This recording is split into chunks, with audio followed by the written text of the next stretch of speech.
Тетовци генерално изучуваат странски јазици. Секако најзаинтересирани се за англискиот јазик, но зад него не изостанува изучувањето на германскиот и францускиот. Поединци се заинтересирани да научат и некои од најпопуларните јазици во светот, како кинески, шпански или руски. Познавањето на англискиот јазик е речиси неопходно при вработување или доусовршување. Според Перо Сарџовски, директор на настава во училиштето за англиски јазик Пегасус во Тетово, за англискиот јазик најзаинтересирани се децата, додека кај возрастните постои мал отпор. Во ова училиште тетовци се интересирали за германски, италијански и кинески јазик. Англискиот е се уште, дури кај нас постои еден вид на отпор за изучување на англискиот јазик, барем кај возрастната популација. Децата се, да речеме, присутни тука кај нас во најголема мера, затоа што станува збор за нивна дообразба, да речеме, во однос на тоа што го учат на училиште. Англискиот јазик веќе се наметнува како услов и за вработување и за такви работи, тоа значи дека полека се зголемува интересот и за англискиот јазик. Други јазици, ние можеби живееме во една помала средина во која што се гледа практична примена кој јазик се учи и луѓето ги учат. Има луѓе кои што имаат афинитет кој за учување на јазици, најчесто прашуваат луѓето за германски јазик, има интерес за италијански јазик. Дури имавме еден случај кога се заинтересирали за кинески јазик, што значи дека постои свест кај луѓето за корисноста на знаење на јазици и иако е во помала мера, сепак има интерес. Возрастните најчесто барат до усовршување на англискиот доколку имаат работа или контакт со странски институции.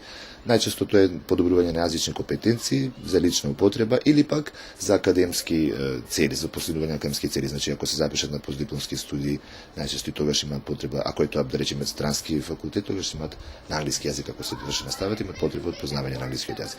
Кај децата, најчесто е тоа потреба за запишување дали во некое приватно училиште и усовршување на англискиот јазик за потребите на училиште и така натака. Значи, матурата се наметна исто како дел од условите за англискиот јазик постои како дел од сите тие предмети кои што се полагаат и тоа е, да речеме, еден вид на мотивација. Но има и да речеме, се поголема популација која што сака да ги подобри вештините од лични потреби, се користи интернетот денес, англискиот не присутен секаде, така што има заинтересираност. За усовршување на јазичните вештини и познавањето на англискиот јазик кај возрастните, од март во Пегасус ќе започне да се применува лиценцирана верифицирана програма при Министерството за образование и наука.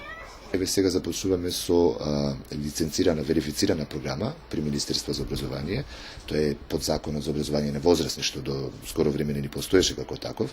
Сега веќе се наметна како можност и како потреба да возрастните имаат еден пристап кој што е стандардизиран по ЦЕФАР стандардите, тоа е заедничката европска рамка за јазиците, значи тоа е веќе еден стандарден пристап кој што сите европски земји го користат, па еве и ние. Ние почнуваме од 1 март со ваквите курсеви. Кога се на најрана возраст, децата лесно го приемаат новиот јазик со кој се запознаваат. Тие учат преку игра. Кога работев на методологија која се обучував во да речеме во Хейстингс конкретно имавме професорка која што своето детенце го развива како билингвист уште од малечка возраст. Имаше коментари, нели, моабети дали е тоа правилно, дали на детенството ќе му се измешаат двата јазика. Што порано се започна со учење на вториот јазик или третиот јазик, толку е подобро, затоа што детето развива балансиран пристап кон јазиците и не му смета нити мајчиниот јазик, нити било кој друг јазик, доколку се ги подобрува вештините. Што покасно се почнува со јазикот, толку е поголеми и отпорот на учење јазикот. Веројатно тоа е навика, веќе навикнати сме на одреден вид на информација, приемна информација на таков јазик. Има многу луѓе кои што користат хрватска, српска литература, навикнати се на тие јазици. Што значи дека сме отворени кон изучување на јазици, битна е ориентацијата, значи кој јазик повеќе ќе ни биде од корист. Самиот процес на глобализација наметнува потреба од познавање повеќе јазици, како една од најважните вештини на денешницата. Голем број истражувања покажуваат дека луѓето кои зборуваат барем 2 странски јазика задржуваат остарум и добро помнење во староста. Најважно, јазиците се најнеопходни за комуникација. Кинескиот јазик е прв на листата на најпопуларни јазици што го зборуваат повеќе од 1 милиарда луѓе.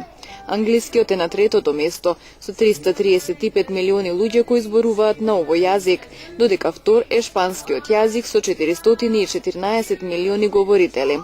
Зад него според популарноста се хинди, арапскиот, португалскиот, бенгали, рускиот и јапонскиот јазик.